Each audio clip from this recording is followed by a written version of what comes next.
Durante mais de 40 anos, todos os dias, o consagrado vidente americano Edgar Cayce deitou-se, rezou e entrou em um estado alterado de consciência semelhante a um transe. Nesse estado, Cayce diagnosticava doenças em termos médicos que ele desconhecia quando acordado. Descrevia eventos distantes que aconteciam no momento, falava com vidas passadas e com encarnações da mítica Atlântida. Previu a queda da Bolsa de Valores de 1929 e o advento do comunismo e alertou para cataclismos que arrastariam cidades inteiras para o mar. Através de milhares de suas leituras, como são chamadas, Edgar Cayce tornou-se o vidente mais documentado do século XX. Edgar Cayce, o vidente em transe. Domingo à tarde, 18 de março de 1887. Edgar Cayce nasceu aqui, em uma pequena fazenda a 13 quilômetros da cidade rural cristã de Hopkinsville, no Kentucky. Foi o segundo filho de Leslie e Carrie Cayce, mas o primeiro a sobreviver. Uma filha que nascera 2 anos antes não sobrevivera ao primeiro aniversário.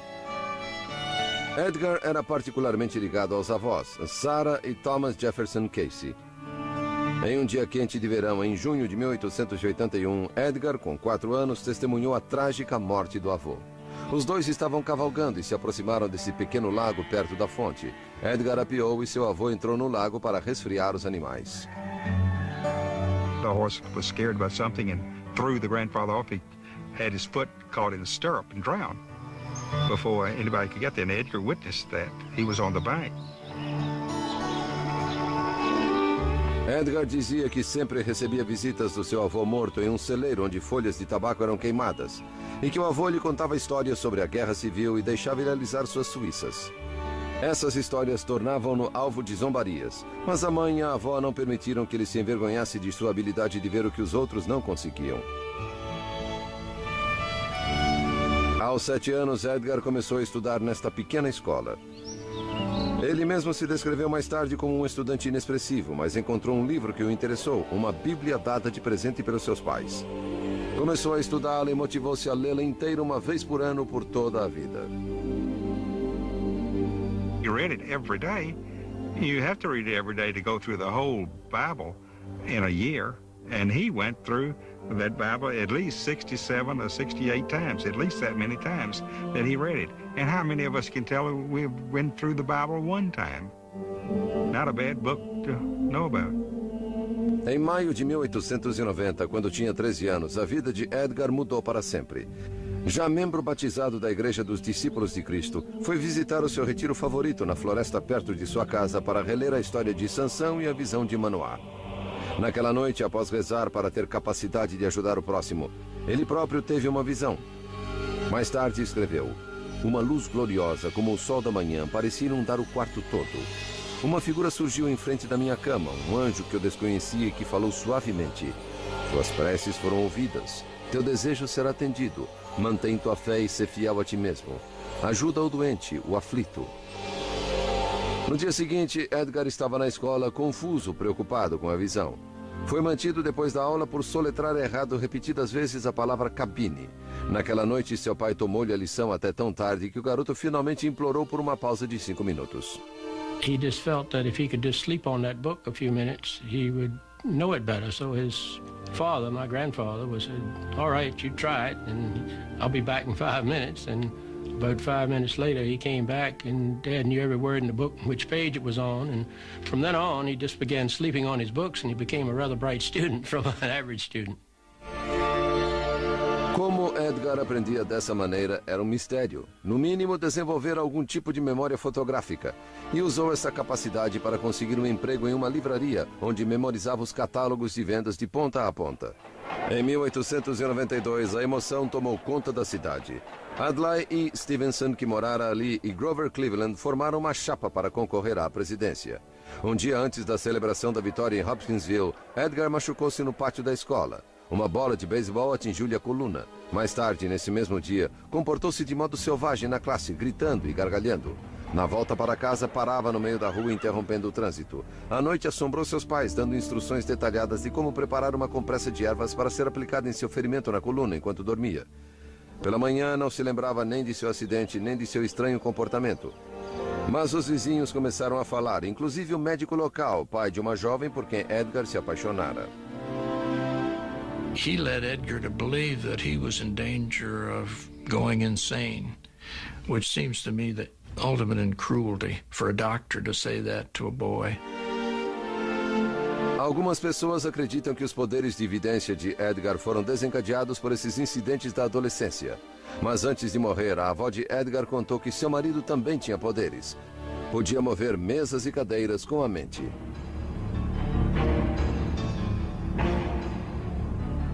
Mas Edgar tinha pouco tempo para refletir sobre esses mistérios. Em 1893, aos 16 anos, foi obrigado a sair da escola após cursar apenas 8 séries e a ir trabalhar no campo. Seu pai, que preferiu o pomposo título de fidalgo, mal conseguia manter a sua família. My father remembered the squire, and he said that he would always have a clean bib, clean shirt on and tie, and well shaven, and he would just look like he was worth $1 million, but he wasn't. A família Casey abandonou a fazenda e foi tentar a sorte na cidade. Mudaram-se para esta casa em Hopkinsville. E em 1895, com 18 anos, Edgar apaixonou-se pela moça mais bonita da cidade. Seu nome era Gertrude Evans.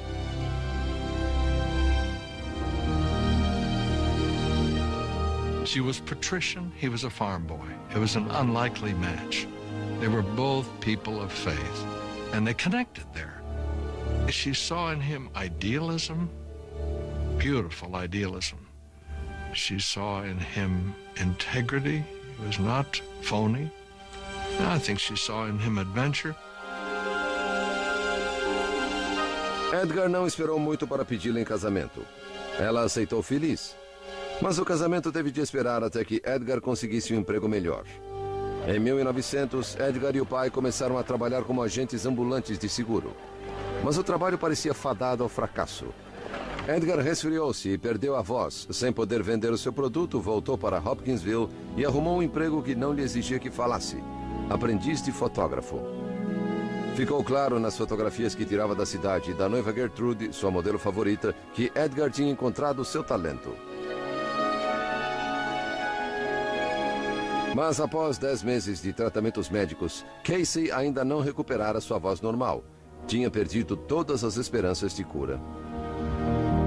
He tried everything. None of the doctors seemed able to help him. And the hypnotist in town, hypnotism was kind of a fad then. And somebody suggested trying hypnotism. Intrigado, Edgar marcou uma consulta com o hipnotizador, Al Lane. Ele nunca mais se esqueceu da data, 31 de março de 1901. It was on a Sunday afternoon, and that after church, and that Al Lane came out to the house on West 7th Street, and they went into the dining room and closed the doors. Edgar recebeu instruções de auto-hipnose e com surpreendente facilidade induziu-se ao sono.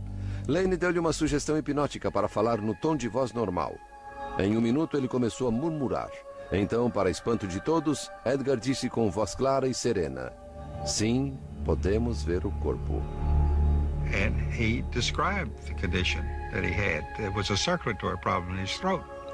And it was said that it could be corrected by suggestion.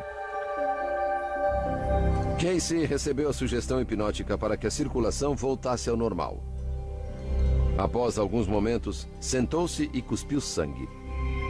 I don't say he was cured, but he was better at that respect. And cousin Sarah, who I talked to before she died, that was Edgar's sister, youngest sister, said that they would not let her in the room, but she peeked through the keyhole and saw it happen. Edgar ficou exultante, mas não por muito tempo. A doença em sua garganta, chamada afonia, voltou várias vezes ao longo do ano seguinte. A cada vez, Lane conduzia a sessão e restaurava a voz de Edgar. Lane, que estudara quiropraxia por correspondência, começou a se perguntar se Edgar não poderia diagnosticar doenças de outros pacientes também. Convenceu Edgar a tentar. And so it was Al Lane who pushed him to do this, pretty much against Edgar's will. Edgar didn't really feel comfortable doing that because he didn't understand it. Quando em transe, Edgar descrevia doenças em termos médicos precisos, uma linguagem sobre a qual nada sabia quando acordado. Em seguida, fornecia prescrições detalhadas. Sometimes he would call a prescription by name. I mean, take bromoquinine, or take, castor oil, or whatever it was that he was using. Mas esses estranhos poderes e suas implicações o aterrorizavam. Ele nunca estudara medicina, não era médico, e se perguntava que direito tinha de agir como se fosse. Cada vez mais, ele queria parar. Who wouldn't say, I don't want this junk. It's too weird, it's too heavy. I don't want to see all this stuff or feel this kind of stuff or feel responsible for it. Quando uma vaga foi aberta em uma livraria de Bowling Green, a 48 quilômetros de casa, Edgar agarrou a chance. Lá juntou-se à igreja da região e passou a dar aulas na escola dominical, o que fizera desde a adolescência. Aos 22 anos, só tinha saudade de uma pessoa de Hopkinsville, sua futura noiva.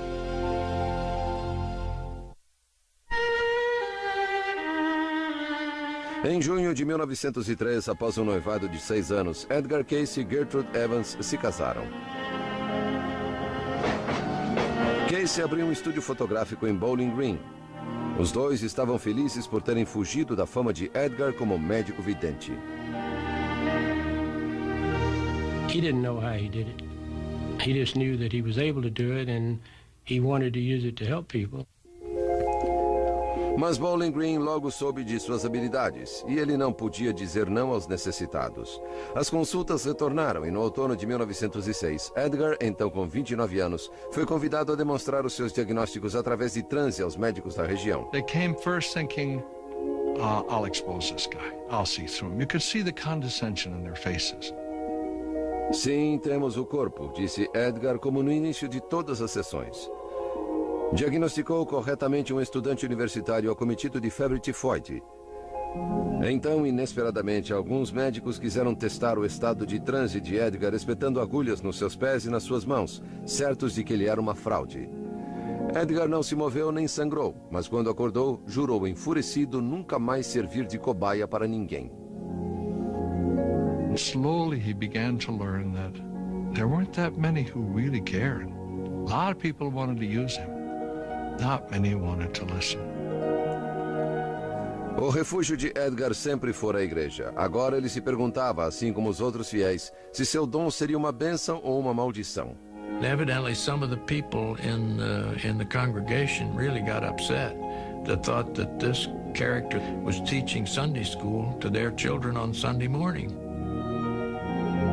Edgar foi acusado do pior crime na igreja, heresia. Embora tenha sido posteriormente declarado inocente, foi uma experiência dolorosa. Para reagir, passou a trabalhar como nunca. Montou um segundo estúdio e pegou em consignação obras de arte no valor de $40 mil de Nova York. Os negócios iam tão bem que Edgar e Gertrude pensaram em construir uma casa com os lucros. Mas veio a tragédia. 2 dias antes do Natal de 1906, um incêndio destruiu o estúdio. As obras de arte de Nova York não vendidas afundaram Edgar em uma dívida de $8 mil. Inacreditavelmente, um outro incêndio destruiu o segundo estúdio no ano seguinte. Edgar estava precisando de um pouco de sorte e ela veio sob a forma de um bebezinho de 4,5 kg. Hugh Lynn Cayce nasceu em março de 1907. Edgar, agora pai, conseguiu pagar suas dívidas, mas teve de se mudar para junto da família de Gertrude em Hopkinsville. Lá, seu pai apresentou ao Dr. Wesley Ketchum, médico homeopata. Ketchum was pretty much a promoter, and he wrote a paper that was read at a big clinical medical society in Boston. The New York Times covered this and gave Edgar a full-page treatment, which is hard to imagine these days. O artigo do Times que descrevia Cayce como analfabeto foi muito lido. Logo, mais de 10 mil cartas solicitando consultas foram enviadas para Edgar por doentes crônicos e por aqueles que tinham perdido as esperanças nos médicos convencionais. Muitos mandavam dinheiro, embora Cayce nunca tivesse cobrado pelas consultas antes. Edgar knew that he didn't do it. It came through him. And it was a gift that could come through him. I think that's the reason his ability was so good, because he didn't have concern of making money on it. It was really pure to help other people. Ketchum ofereceu-se para financiar um estúdio fotográfico em troca das leituras de Edgar. Era o momento de descobrir como ele usaria aquele poder. Após uma noite de insônia, Edgar concordou, mas apresentou condições. Seu pai conduziria as consultas e um estenógrafo registraria tudo. E o dinheiro, quase $2.000, seria devolvido até que o serviço fosse prestado. O destino de Edgar estava traçado. I noticed on one occasion, he said, some people ask me whether I'm a spiritualist or whether I'm a medium. And he said, I guess the term for me is a psychic, but I really think of myself as a man of God. Casey estabeleceu uma rotina de 2 consultas por dia, com duração aproximada de 45 minutos cada. It wasn't anything weird, as a lot of people would think. Dad would simply lie down on a couch or bed. He had a couch in his office. If he had a tie on, he would loosen his tie, then just cross his hands over his stomach and just lay back and relax. Quando as pálpebras de Edgar começavam a tremer, o pai de Edgar e mais tarde Gertrude sabia que Edgar estava em transe. Então era-lhe fornecida a sugestão, o nome da pessoa e onde estaria no momento da leitura. Now the person could be in the room, or he could be in another state or another city. It didn't matter. I remember one time he had a reading on a man who was supposed to be in an apartment in New York. Dad lay there a minute and says, we do not have the body. He said, he's not here. He said, he's on a bus coming across town. He said, there was a traffic accident. The bus is late. He said, he'll be here in a minute. We'll wait. And all of a sudden, he said, he's come in now. Uma ligação para o homem de Nova York confirmou tudo o que Edgar dissera. Now, there's a beautiful piece of clairvoyance, of something that somebody couldn't have anticipated that would, seems to me, point to the accuracy of his readings. Em seu estado de transe, Casey demonstrava um notável conhecimento de anatomia, como se estivesse examinando o corpo do paciente. Para surpresa de médicos chamados a darem uma segunda opinião, Edgar apontava com precisão um problema. Por exemplo, um distúrbio de circulação que provocava anemia, e fornecia os remédios. A maioria das receitas era à base de ervas e incluía prescrição de dietas. Quando Edgar descobriu que alguns de seus pacientes não estavam seguindo à risca suas receitas altamente detalhadas, começou a imaginar um hospital onde poderia supervisionar os cuidados, e esse sonho tornou-se obsessão. Na primavera de 1911, o futuro parecia brilhante para Casey e sua família. Um segundo filho, Milton Porter, nasceu nesta casa em Hopkinsville. Mas Milton foi acometido de coqueluche e colite. Edgar fez-lhe uma leitura, mas a criança não tinha salvação. Milton Casey morreu em seu segundo mês de vida. The son that did not survive was a shock to both of them. And Gertrude's illness followed. She had, I suppose, what we call postpartum depression and more. Gertrude era uma mulher de grande força e beleza. Mas a morte de seu filho recém-nascido abalou-a profundamente. Ela ficou enfraquecida e contraiu tuberculose, que já matara seu irmão. Quando os médicos lhe deram uma semana de vida, ela pediu uma leitura para Edgar. And Edgar did it, but he was scared to death because this was the person he loved most, and he was scared that he might say something that would be fatal. Turned out just the opposite. And he says that really was the turning point. From then on, he said, if that could happen for the one he loved most, then it might mean that that's what he was supposed to be doing. Gertrude recuperou-se totalmente e passou a ter a saúde monitorada pelo que Edgar chamava de leituras de controle. Mas seu novo destino foi traído justamente por seu grupo, seu próprio pai e o Dr. Ketchum. Quando durante o transe Edgar perguntava alguma questão, como ele sempre fazia, eles começaram a pedir dicas sobre o mercado de commodities e até sobre corridas de cavalos. He began to discover that they were playing games with him. He became very angry, and he terminated his relationship with them and even left town. A traição de seu pai levaria anos para ser perdoada. A cidade de Selma, no Alabama, passou a ser a morada dos Caseys e Edgar abriu um novo estúdio, a Companhia de Arte Casey. Mas seus poderes incomuns voltariam a ser necessários para o filho de 6 anos, Hugh Lynn. It wasn't until my brother dropped a match in a partially filled can of flashlight powder and burned his eyes real badly, and the doctor said he'd never see again, and that's when he started giving readings again.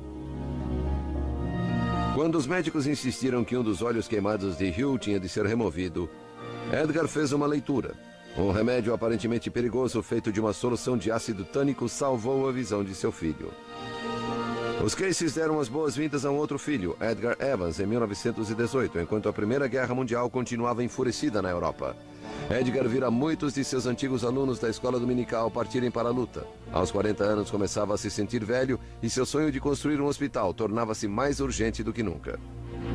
At the end of World War I, this was kicked him into the whole hospital venture. He discovered that his readings could outline treatments for shell-shock veterans, and nobody else knew what to do with them. There were a lot of them, and those who followed his instructions got better. Quando David Cohn, um amigo de Kentucky, voltou a salvo das trincheiras francesas, ele sugeriu que Edgar pensasse em algo que nunca concordara em fazer antes: usar seus poderes de vidência para levantar dinheiro para o hospital. Coincidentemente, Casey acabara de receber a solicitação de um proprietário de jornal do Texas para fazer leituras sobre a existência de petróleo na região. A vida de Edgar Casey estava prestes a sofrer uma reviravolta.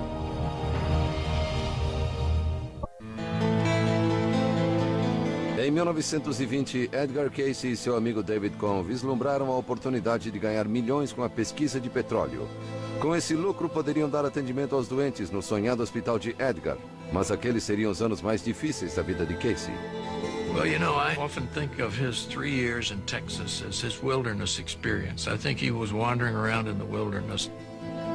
A companhia petrolífera de Casey foi fundada em San Saba, e a perfuração começou em áreas com sedimentos de petróleo que Edgar recomendara em suas predições. Mas o petróleo não jorrou. Os meses transformaram-se em anos e a situação ficou tão desesperadora que os sócios de Edgar passaram a andar armados quando alguns poços foram sabotados. Casey chegou à conclusão de que seus poderes tinham se tornado duvidosos, tinham falhado e transformado a nobre missão de financiar o hospital em uma derrota colossal. Por estar ausente durante 3 longos anos, algumas pessoas diziam que ele também fracassara em relação à família. Certainly to put my grandfather on a pedestal as someone without human frailties or someone that had all-knowing abilities and never make mistakes with his readings, that was not the Edgar Casey that I have come to understand. Casey recusou-se a voltar de mãos vazias. Viajou pelo país inteiro em busca de dinheiro, até que conseguiu levantar um empréstimo de $60 mil para a construção do hospital em Birmingham, no Alabama. Mas suas visões indicavam que seu hospital deveria ser construído em Virginia Beach, uma obscura cidade de veraneio na Virgínia. Well, he said that the ocean had a good effect some way on his psychic abilities, or in any psychic, that it was a good place for him to be.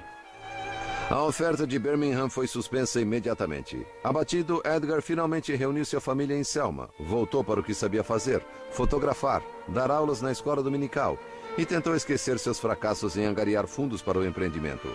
Mas aquela pacífica rotina foi abruptamente interrompida.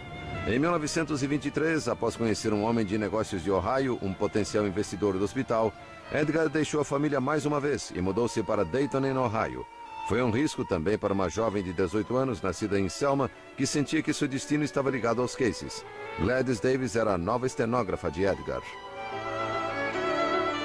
Gladys was kind of like one of the family, and she had a phenomenal memory. She could, like a computer, she could tell you who had a reading on what date and what it was about.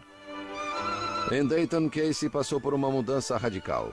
Durante as leituras para o possível investidor, foram-lhe perguntadas profundas questões metafísicas sobre a natureza da alma humana. Casey, em transe, começou a falar sobre as vidas passadas de seu cliente. Well, this really blew Edgar over, you know, because this ran counter not only to what he believed, he said, as a Christian, but what he taught as a Sunday school teacher. Edgar conhecia muito bem os evangelhos e se perguntava por que a Bíblia nunca fizera referência à reencarnação, se de fato era verdadeira. Começou a estudar as Escrituras dentro de um novo contexto. And he said it soon became evident to him that there were places in the Bible which, if you read them and read them carefully, you could see that they supported the idea of reincarnation. As leituras de Casey de vidas passadas tornaram-se conhecidas como leituras da vida, em oposição às leituras do físico que fazia anteriormente. And so he started giving readings for everybody in his family, and they'd all had past lives according to his readings. And many of their lives, they were together in some other place, ancient Egypt primarily. Edgar começou a estudar outras crenças, do hinduísmo às religiões do Egito Antigo e da Grécia. Suspendeu seu juízo em relação à reencarnação por alguns anos. Afinal, não se podia comprovar. Ele se perguntava se suas leituras de vidas passadas poderiam ser tão acuradas quanto as leituras do físico que tanto ele quanto outros podiam verificar. Com tantas perguntas a preocupá-lo, o futuro de Edgar parecia inescapável. Em 1923, com 46 anos, dedicou-se integralmente a essa vocação que poucos entendiam e muitos ridicularizavam e que provia muito pouco sua conta bancária. He wasn't a very good money handler himself. I mean, the money would go through his hands just like sand from the beach. He would cause mother a lot of problems sometimes. Gertrude, que viera de boa situação financeira em Kentucky, lutaria a vida inteira contra os problemas financeiros do marido. Quando o dinheiro de Dayton acabou, ela cansou. Não viu razão alguma para se animar quando um novo anjo financeiro surgiu.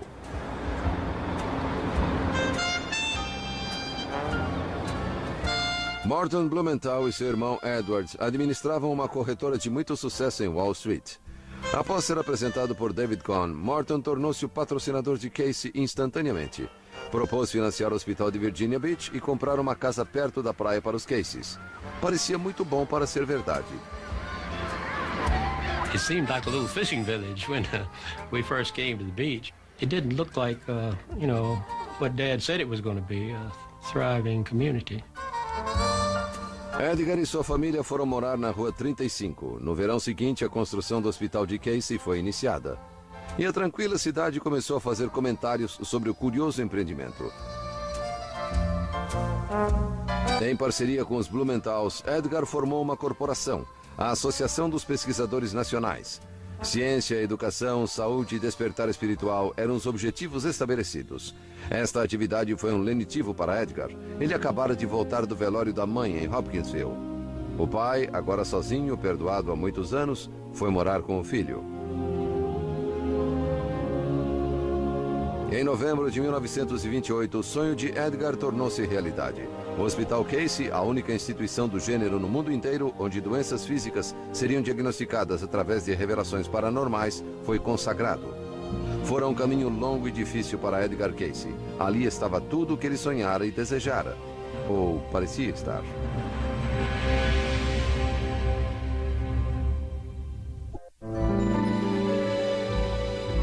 No início de 1929, após anos de trabalho duro, Edgar Casey viu seu hospital receber o primeiro paciente.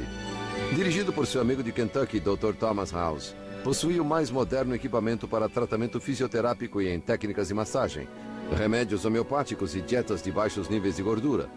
As leituras de Casey sugeriam tratamentos com baixas correntes de eletricidade aplicadas ao corpo, algo familiar para os quiropráticos atuais. Dad said one day they would be able to take a drop of blood and diagnose the condition of the human body. At the time he said it was ridiculous, but now it's a normal procedure. Edgar notou com orgulho que a construção e o terreno, complementados com jardins e uma quadra de tênis, parecia mais uma mansão do que um hospital. Casey sobrevivera a todos os céticos que o acusaram de ser uma fraude, um charlatão e um herege. Ali estava seu triunfo. A vida em Virginia Beach era boa e, durante o verão, mágica.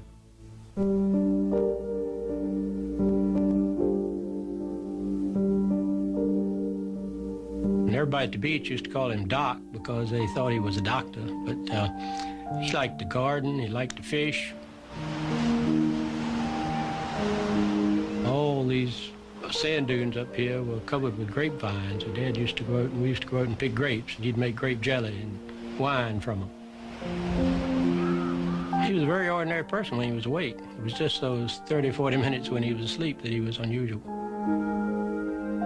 Em suas visitas a Virginia Beach, Morton Blumenthal ficava no recém-construído Hotel Cavalier. Ele orçara em $3 mil por mês a manutenção do hospital, após o investimento inicial de mais de $100 mil. Com a condição de que fosse informado com antecedência, Edgar acabou aceitando ser perguntado sobre questões financeiras durante suas leituras. No dia 6 de abril de 1929, Blumenthal pediu conselhos sobre o mercado de ações. Casey alertou: certamente haverá um colapso, haverá pânico nos centros financeiros. A leitura mostrou-se profética. 6 meses depois, o mercado quebrou. Tendo como pano de fundo a Grande Depressão, ocorreu o impensável. O hospital faliu menos de 3 anos após a sua inauguração. Um biógrafo escreveu mais tarde que Edgar, abatido, vagava pelos corredores vazios, recolhendo lembranças, inclusive uma fotografia de sua mãe.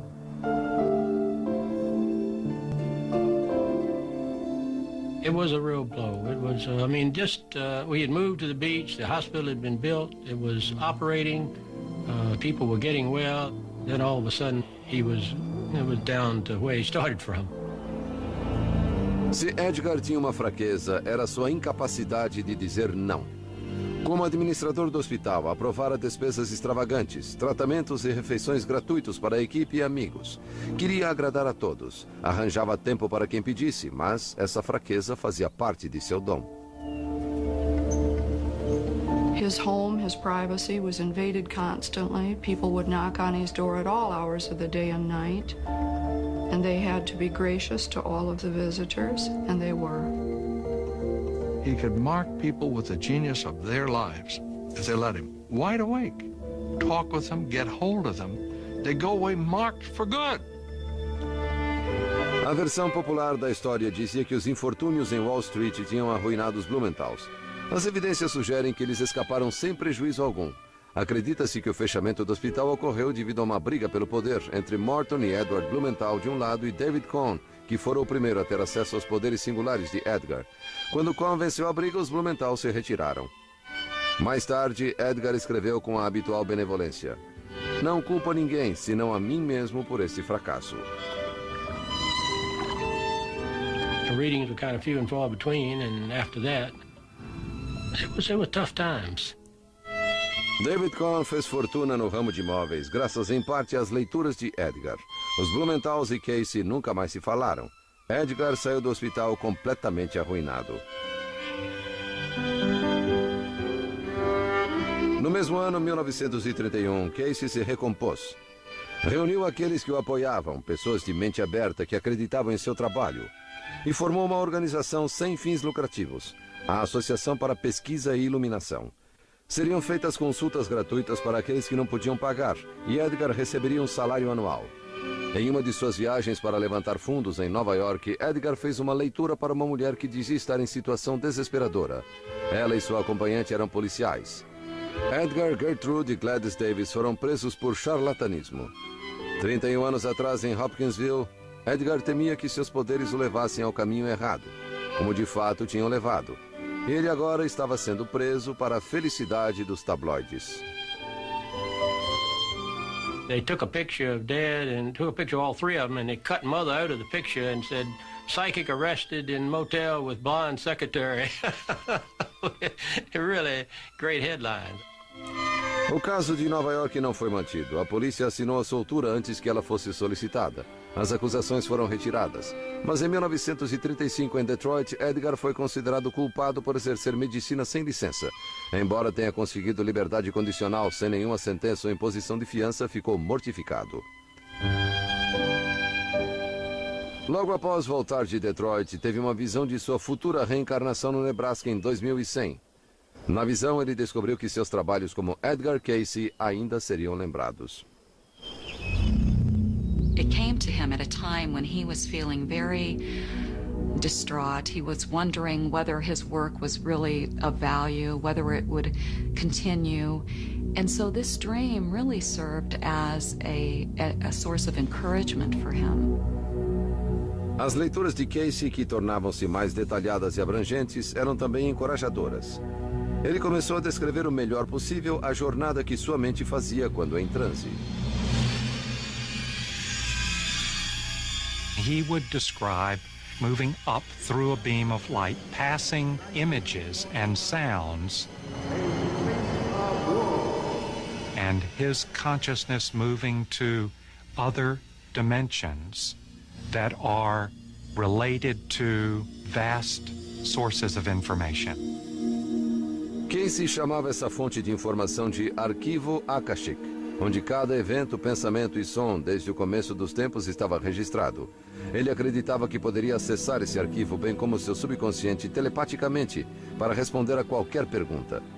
Uma ideia embaralhava-lhe a mente. O antes e o depois são agora. That this man would lie down on a couch and essentially go to sleep and come up with this information, it's just too big a jump for lots of scientists and trained medical professionals today. As leituras de suas próprias vidas indicavam 17 reencarnações, como um alto sacerdote no Egito, um chefe nômade na Pérsia e também na mítica Atlântida, que ele mencionou por volta de 700 vezes.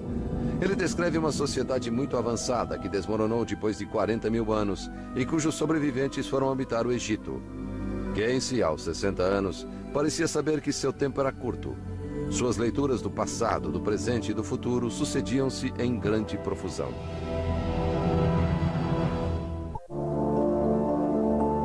Em meados da década de 30, Edgar Casey ganhara uma grande legião de fiéis seguidores.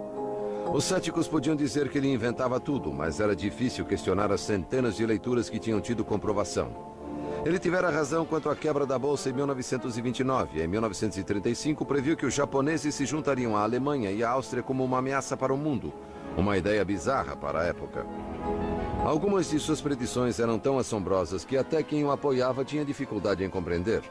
Casey disse que os polos da Terra se deslocariam em 1936, provocando enormes mudanças geológicas.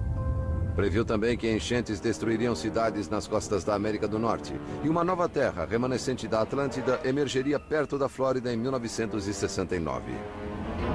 The stuff about Atlantis is hard to verify, and it's possible that his mind slipped, that he didn't have a good filter. I don't think this was an area of Edgar Casey's readings that was especially fruitful or especially accurate. Casey não tinha explicação para os limites de sua vidência, porque ele era preciso em uma leitura e não em outras. Embora continuasse a fazer predições aflitivas, nunca se considerou um profeta. I don't think he was a prophet as such. I mean, he did make statements about the future, but he always said the future is not fixed. You know, we can change it. No começo da década de 40, Edgar e Gertrude foram morar em uma casa confortável em Lake Haley, que funcionava como a sede da API, Associação para Pesquisa e Iluminação. Este é o único filme que existe sobre Edgar Casey, em que ele recepciona alegremente os membros da API no encontro de 1943. Milhares de leituras foram transcritas, mas apenas uma gravação sobreviveu. Uma leitura sobre sua própria saúde. Casey, um fumante de toda a vida, foi perguntado sobre um meio eficiente de parar de fumar. Any stimuli to expect is and moderation. Moderation would mean for this body anywhere from 3 to 6 to 8 smokes a day. Above this will be expected. A saúde de Casey sofreria não apenas pelo cigarro, mas por dar muitas consultas. Na maior parte de sua vida adulta, ele fez 2 leituras por dia. Tudo mudou quando uma biografia foi escrita por Thomas Shugrew, um amigo de Hugh Lynn, o filho de Casey. Tinha por título Há um Rio, do Salmo 46, o favorito de Edgar. There is a river, the streams thereof make glad the city of God. Meaning that not river, as we say, but a stream of thought, a stream of consciousness that Edgar tapped. O livro, junto com o artigo da revista Coronet, fez de Casey uma celebridade. Surgiram milhares de pedidos de leituras e algumas propostas divertidas. Men wanted to take him to Washington and Wall Street. Women wanted to take him to bed, bear his child for the good of humanity. It was never easy. June and I were posted to guard his hotel room in New York from the women admirers. Em 1943, o escritor Harmon Brough e sua noiva June foram trabalhar no escritório de Casey para ajudar a responder a volumosa correspondência. I helped to open some of those letters, and to see the pain in them was almost staggering. It was heartbreaking. As cartas vinham de doentes terminais e de famílias que buscavam pistas de seus filhos desaparecidos em combate no exterior. Mais uma vez, Edgar não podia se recusar e começou a fornecer 8 leituras por dia, mais de 1.300 entre junho de 1943 e junho de 1944. E parecia que cada uma delas exigia mais de Casey, então com 66 anos. He felt like he had to help those people. He knew he couldn't do it, and yet he felt like he had to do it, I guess, and it killed him. Em agosto de 1944, Edgar sofreu um colapso por excesso de trabalho. Fez uma última leitura para si mesmo. Ela alertava: descanse até melhorar ou morre. Os Caseys foram para as montanhas de Virgínia para ele se recuperar, mas ele sofreu um derrame. May St. Clair, uma funcionária do escritório de Casey, o visitou e sentiu como outros que seu lugar era perto do mar. He said to me with a tear in his voice, "Why did you come?" And I said, "I came to take you home." "Do you really mean it?" I said, "Mr. Casey, if you want to go home, you're going to go home." Edgar voltou para casa em Virginia Beach em novembro. Viajou do interior para a praia em uma ambulância providenciada por seu filho Edgar Evans. Mas sua saúde nunca voltou. No dia 3 de janeiro de 1945, Edgar Casey morreu aos 67 anos. Foi levado para o descanso final de volta a Hopkinsville. And his mother died 3 months later, on Easter morning when the sun was coming up. I think she kind of lost her reason for living after he died.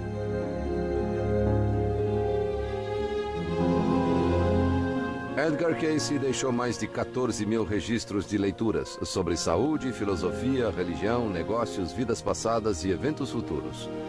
Nenhum outro vidente deixou tantos registros, mas muitos julgam que a palavra vidente não é adequada para descrever Edgar Casey. I think Mr. Casey has given us a definition of a human being, of what a human being really is. That we truly are one body, mind, and spirit. And that we do create our own reality. If Edgar Casey did what he did, there is more to us than a physical body. That immediately has implications for the age-old questions of humanity. Who are we? What's the purpose of life? What happens to us when we die? All of that. O legado de Casey, a Associação para Pesquisa e Iluminação, continuou a crescer e a atrair visitantes do mundo inteiro. Centenas de livros em 18 línguas pesquisam a vida e o trabalho do mais renomado vidente do nosso tempo.